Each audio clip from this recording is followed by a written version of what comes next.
Welcome back to another edition of the NoStoppingKev show, where we talk about all things basketball, WNBA, NBA, college, hot takes, debates, and pretty much anything you need, I got it. But before we get into today's show, let me introduce you to our new co-host, Devin. I've never been in front of the camera. Usually I'm behind the camera. Devin's been helping the NoStoppingKev show since, I guess, before inception, doing a lot behind the scenes, planning, producing, and now she's joining as a co-host. So each, I've earned my stripes. Never give up. you like the kid that was just waiting to be picked I to know. play kickball. No, it wasn't like that. Sometimes it's okay to be picked last. The first shall be last, and the last shall be first. Each episode, you'll now have another voice in addition to my beautiful voice. And you also, from time to time, will have some special guests. We love a special guest. But without further ado, shall we get into today's topics? Yes, please. With big personal news, we relocated to Summertime Shy. Summertime shy, man. It's been beautiful, but it's starting to get a little chilly, and y'all told me it don't get cold until January. It's Y'all 80 lying. degrees tomorrow. Okay. It's been a cold week here. But living in a WNBA city has been phenomenal. I love it. I grew up in a WNBA city, and then it got taken away from me, but being from Detroit. But now, being able to go back to games, I've gone to more Sky games in one season than I have since I was gone to any NBA, WNBA game within a season. I was like 10. Yeah, I've been to 6 games since we moved here a couple months ago. Yeah. And I've got to live out my wildest dreams as a WNBA superfan, I think.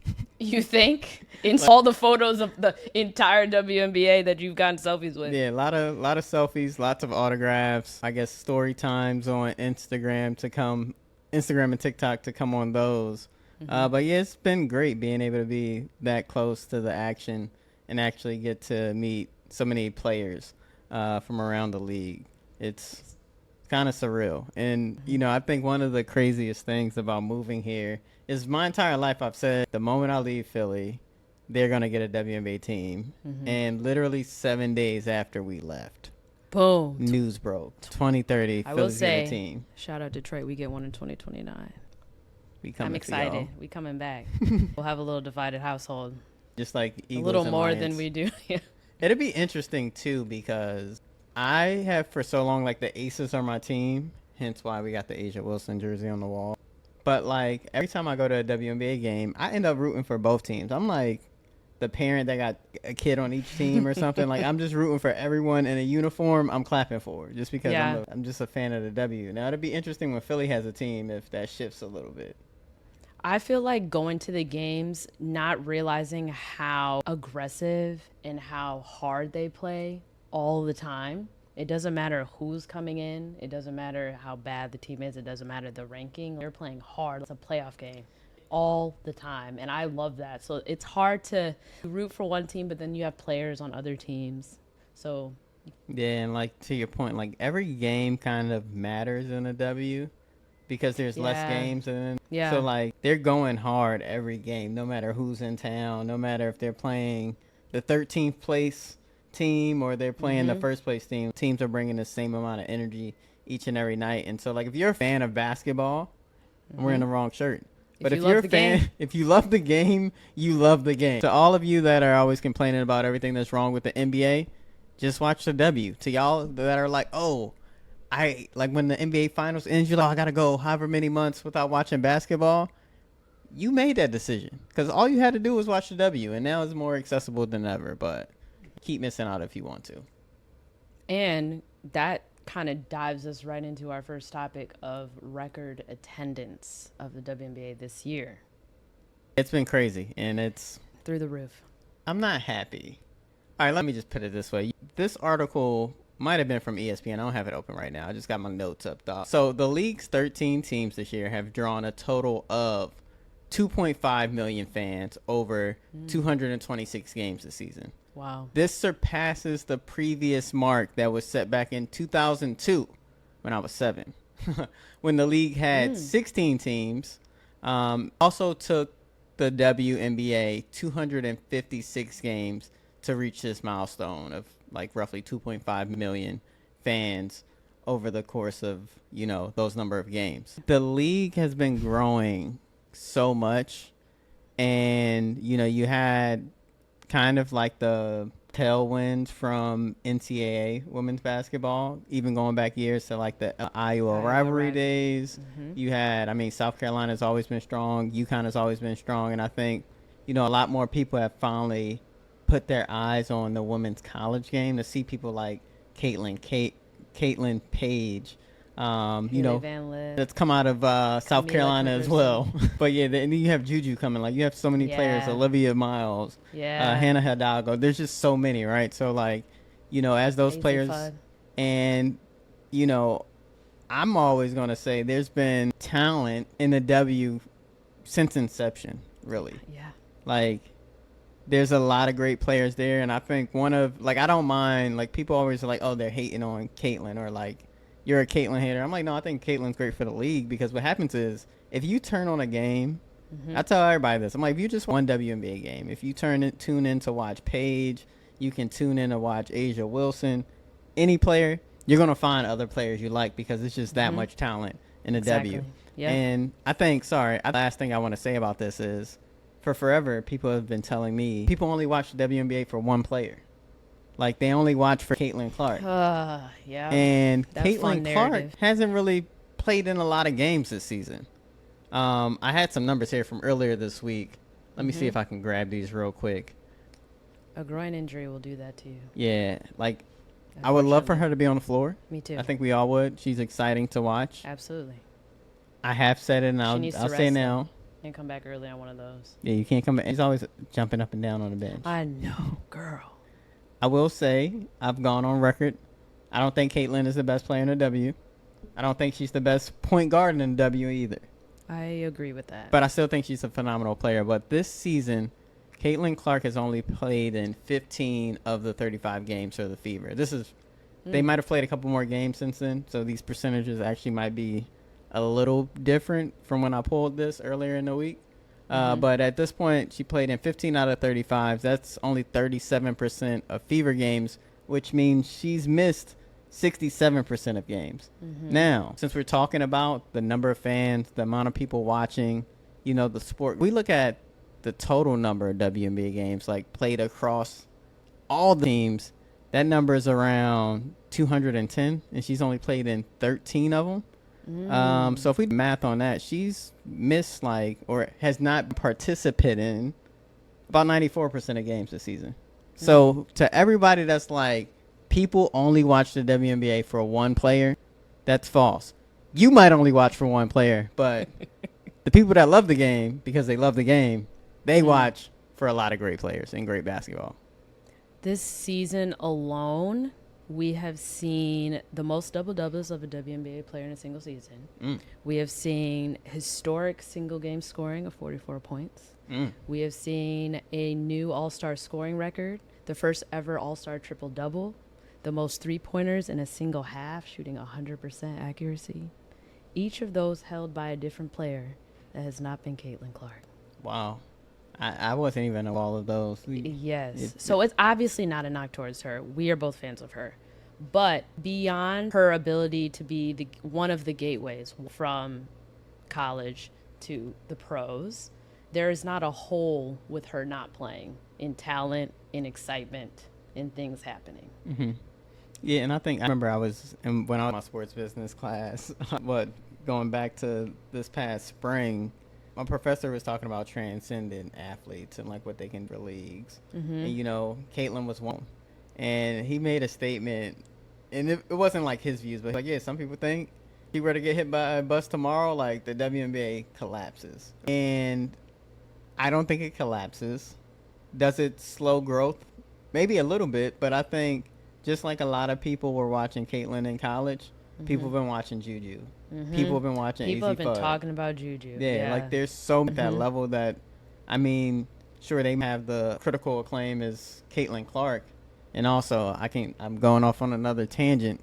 I also will say, if it wasn't for the way the media kind of pit Caitlin up against Angel and LSU absolutely. Versus Iowa and all of those narratives with all the undertones that came with it, the hype might be a little different. I agree. Because again, people weren't like.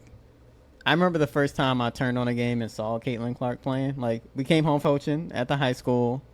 Put on. I didn't even know Iowa was playing. I think that was just the game that was on. Mm-hmm. And I remember seeing this girl shoot like crossover step back from like half court. And I had to hit up Coach Dev. I'm like, yo, do you know this girl? He's like, yeah.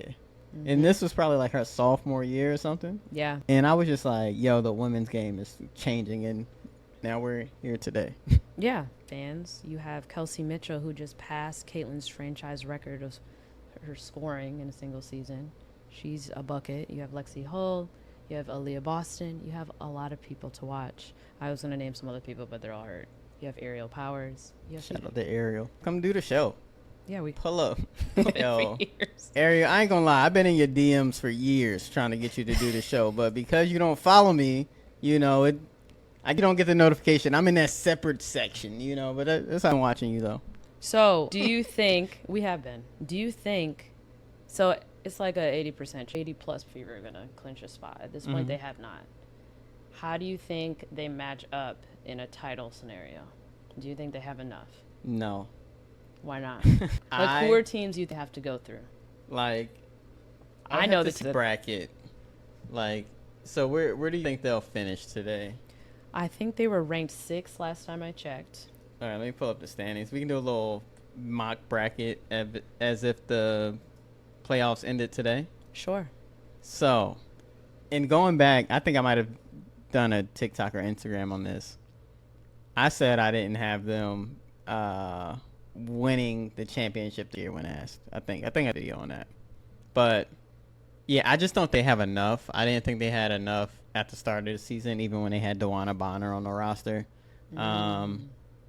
Although when I saw them kind of play a little bit, I was like, ooh, they might could do a little something. But I just didn't think they had enough compared to teams like the Lynx or the Liberty. I just thought matchup-wise, like, it's very hard to match up with the Liberty. Because when you have, like, Jonquel Jones, that's just that big and that versatile. Yeah. It's very hard for teams to kind of compete with that. And they also have Brianna Stewart. So now you got, like, a lot of big bodies that can also space the floor to open up, you know, driving lanes for, like, Sabrina and Natasha Cloud. And I think one of my favorite players in the league is Johannes from the Liberty. Like, just when I watch her play and when I watch her shoot, when she shoots, I kind of have the same feeling as when Steph shoots. Like, when she misses, I'm like, oh my God, like, what? Like, the TV's broken. Yeah. But, yeah, that's why. So, like, if the playoffs should be today, and right now the Fever have slid to the 8th spot. They slid down. So they'll be going up against the Lynx. Yeah, they getting out of there. Yeah. And especially when even if Caitlin comes back, they out of there. No Sophie Cunningham. Yeah. They might have do us all a favor and just slide to 9 and let the Sparks get that 8th spot. That's what we all need to happen. Yeah. Rest up, Fever. We hope you get better soon. Yeah. All I'm saying is, one thing I might have been wrong about, too, at the start of the season. I had no confidence in my aces in the beginning. I was like, you know, we lost. They were strong. You know, we got new faces on the coaching staff. Our roster looked a lot different. And then we had injuries. But this is the second half of the season. They turned it around. I can't even put it into words. No, they definitely moved up. Are they second or third now? They're second now. Yeah.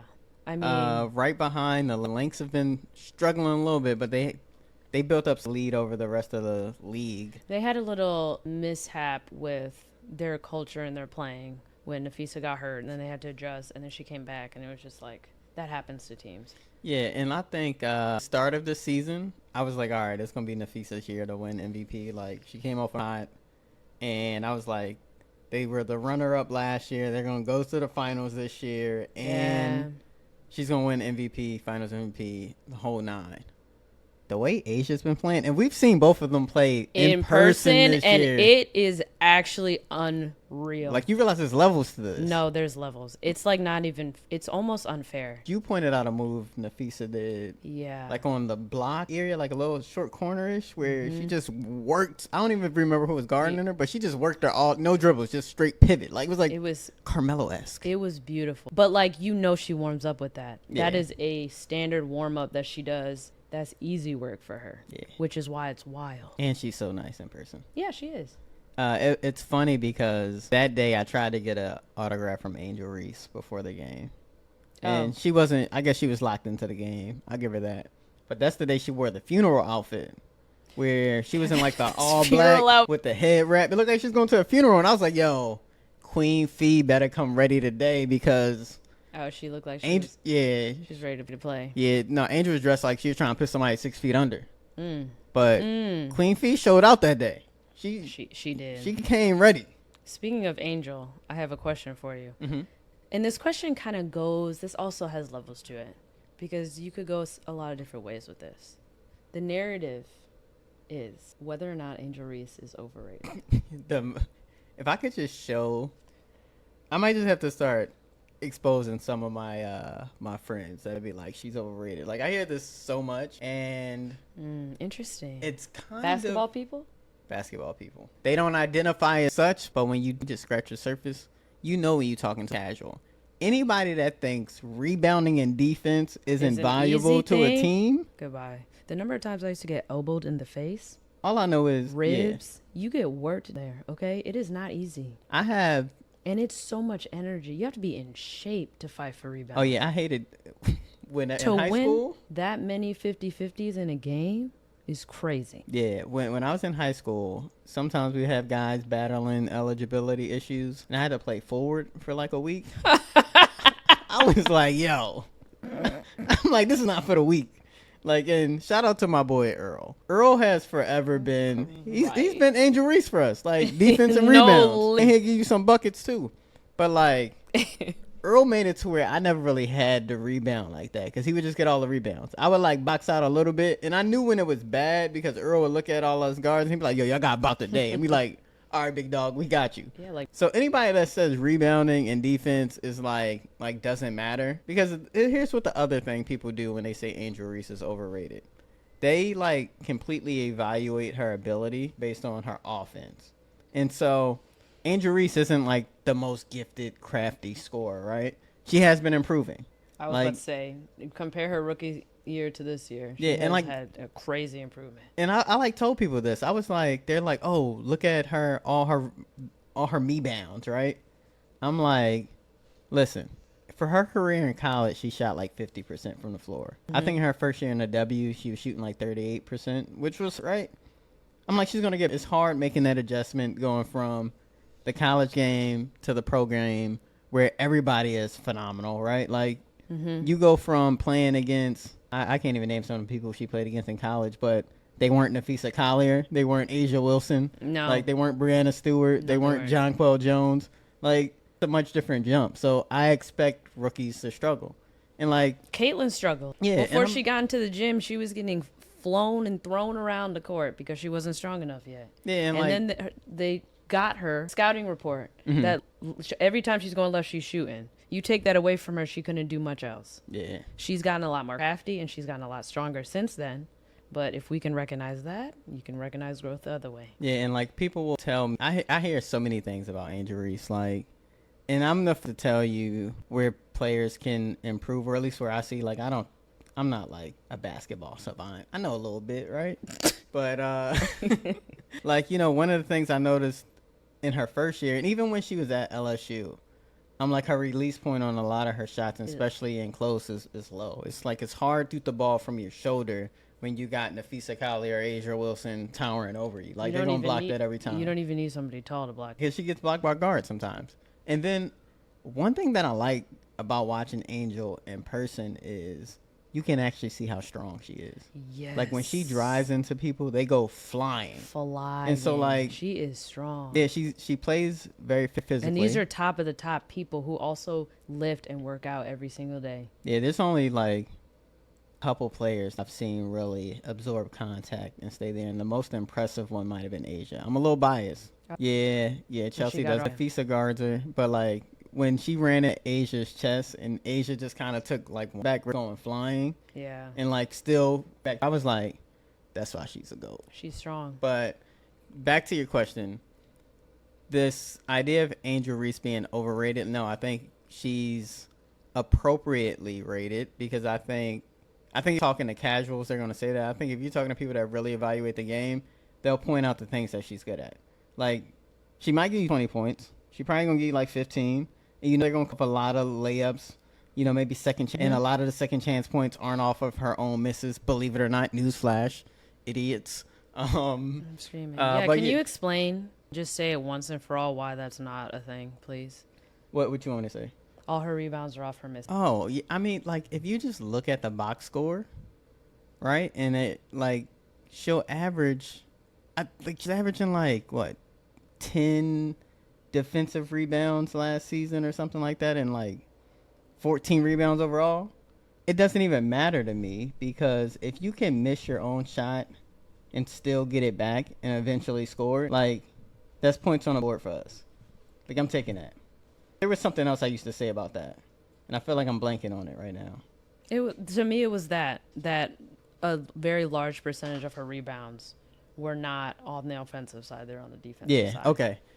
She's not doing that on defense. And I saw something the other night where it was like, you know, when you can see the play-by-play descriptions, and it was like, so and so shoots offensive rebound, Angel Reese.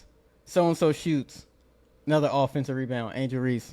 So she's getting these offensive rebounds, kicking it out to shooters, and missing. So like that was just like another example of like how this actually plays out. And we've gone to games, and I've gone to games saying like, "Hey, I'm gonna count me bounds tonight," and then we get there, and I like kind of forget to count me bounds because they don't happen as frequently as people try to make us believe they happen.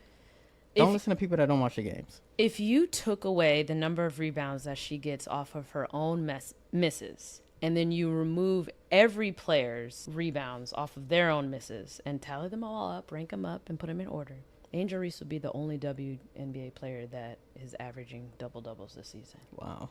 And it was like another stat where... And she missed how many games? Right. 11?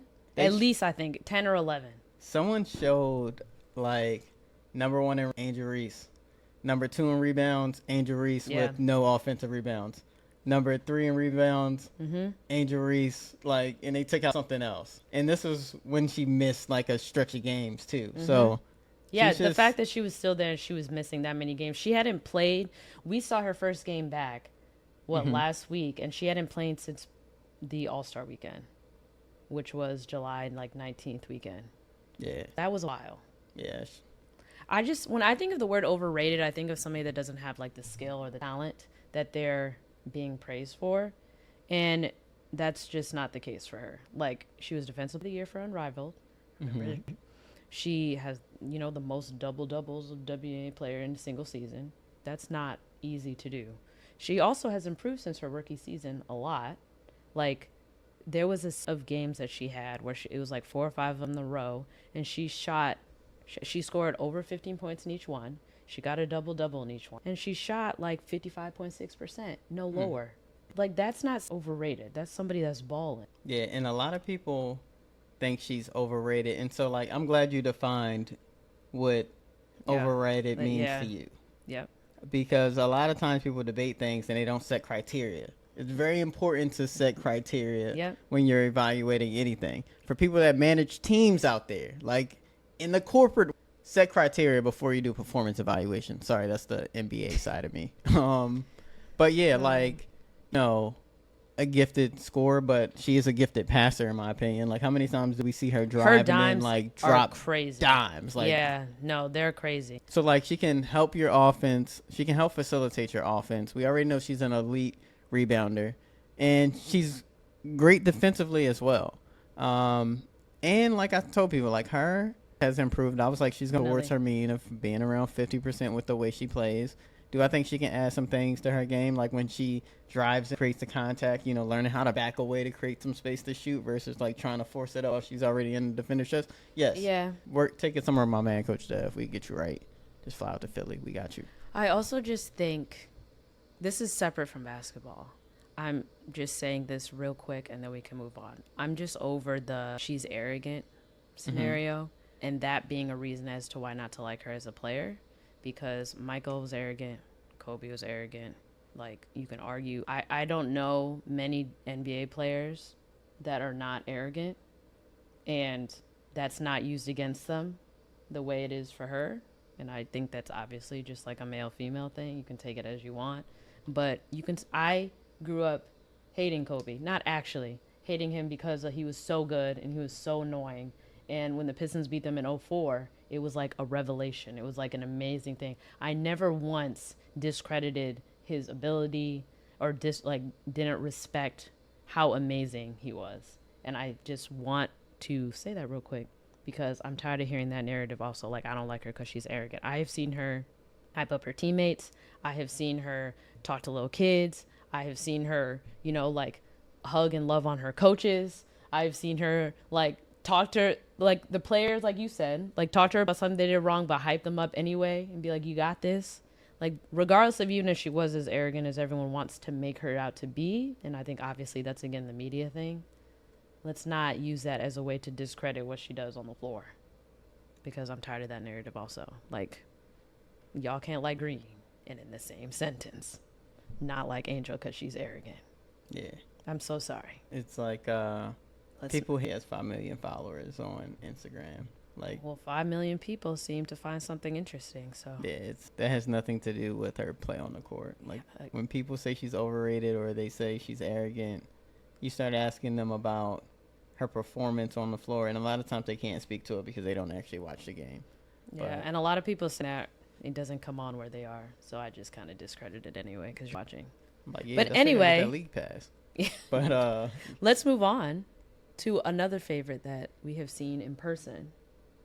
Well, yes, one of them. Rookie of the Year this year. I'm pretty sure we all know who it's going to be. Yeah, it was close for a second, maybe. I think it was close. Early in the year, yeah, because, I feel like she got off to a little bit of a slow start.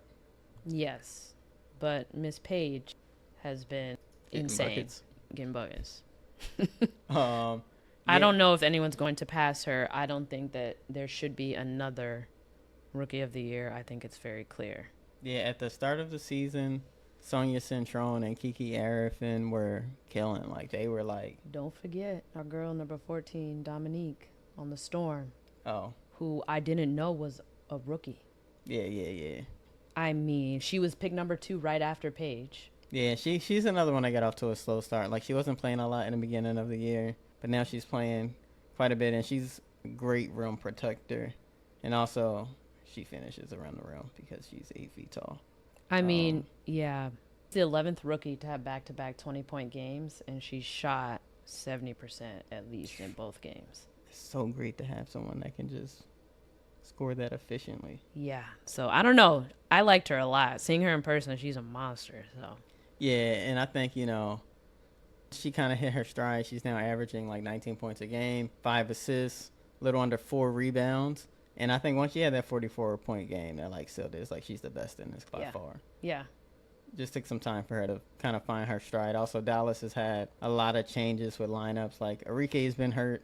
Yeah. Out of lineup a lot of the season. And then they had Dejanay come. Yeah, and then they traded her. So a lot of changes there, but I think that award is Paige's. Well, she did come in this year. She did come in. That's true. Yeah, she did. I guess she did come in and then she left. The team's a bit different. Yeah, their team is different. Yeah, 3 of their main people for most of the year were rookies, right? Like, Paige, JJ Quinterly, and I think her first name's Isaiah. But, they've been, we saw all 3 of them, and they all were, that was beautiful basketball to watch, say that. Shout out Quinterly because I really liked her. Number 11. She's little, but she's mighty. That's true. I want to ask you, before you look at anything, about our MVP this year and who it should be. I'm going to give you the stats of 3 players. Oh, okay. And you have to just say if you think it should be player 1, player 2, or player 3. Okay. Just based off what I do. All right. Okay, so player 1 is averaging points, 10 rebounds, and 3 assists. Player 2 is averaging 15.8 points, 9 rebounds, 9 assists per game. Whoa, 15.8 points. Okay. 9 rebounds. 9 rebounds. And 9 and 9. Mm-hmm. All right. Player 3 is averaging 23.6 points, 7 rebounds, and 3 assists per game. All right, so I got the 16, 9, and 9 sticks. The other 2 were like 23 and 10. 23, 10, and 3 assists. And then 23, 7, and 3 assists. 15, 9, and 9 is that's impact, and I feel like I know who that is. Yeah. So I got to give some consideration to it, even though I know this player isn't even in the MVP discussions anywhere else. You sure? Yeah, I don't think that person's. I don't think people are saying she should be MVP this year.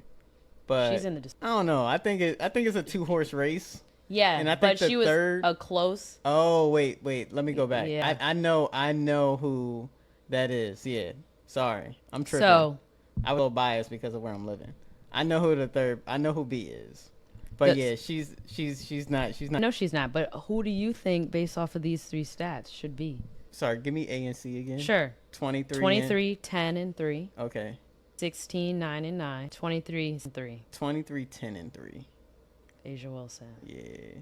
Player 2 was 16, 9, and 9 was Thomas. Yep. And then 23, 7, and 3 is Queen Fee. Yeah, I would see in my mind. Fisa Collier. B, I was initially thinking about Angel because there are games where she like Oh, runs it really? up on assists, but I'm like, she's not doing 9 assists a night. Yeah. I'm like, so then I'll turn off my Chicago Sky brain. Sorry, Maybe I need to take the hat off. I'm influenced. Maybe take that off so I can see a little bit more clearly.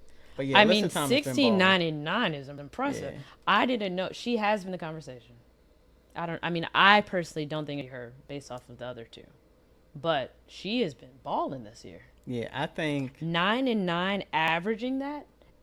Averaging 9 assists and 9 rebounds, and you're scoring.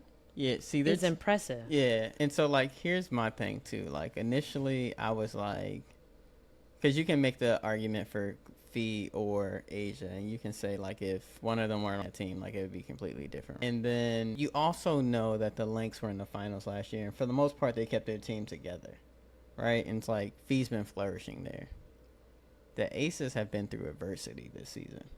Truly. Like, to the point where Becky she got creative. She was like, listen, I'm going to have y'all start doing your own scouting reports. Like, you scout your players. I think losing somebody like Kelsey Plum, Yeah. there has to be, like, a big adjustment. Yeah, and Jewel Lloyd's a different pace. Jewel Lloyd, now, love her. Yeah, like Dana Evans does kind of that pace kind of played with. Yeah. So that kind of helps them out a lot. It's just, like, also chemistry, too. Yeah.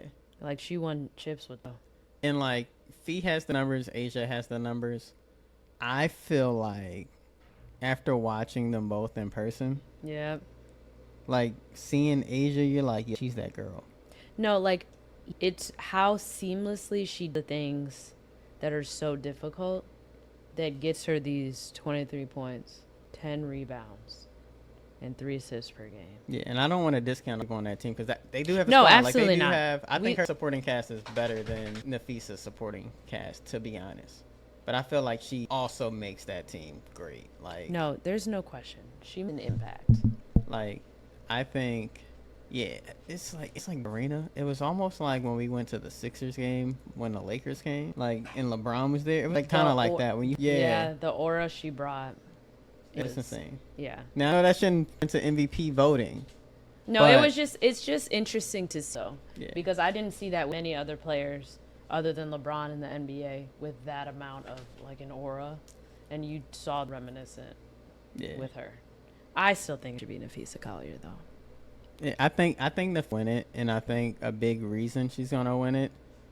Well, let me first say this: she deserves it.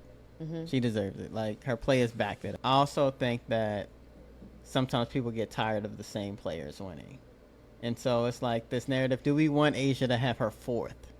Like, do we want her to be 4-time MVP? And Nafisa's playing great, and they've been neck and neck. Even though I think what Asia like has done, a Joker situation. Yeah, okay. Kind of like similar theory where it's like, this person's won it already. Like, let's have someone new, and like the narrative is there. That's why I think media members should be allowed to vote, but I almost feel like they should weight it differently because media members, they want to write stories. Yeah. So like.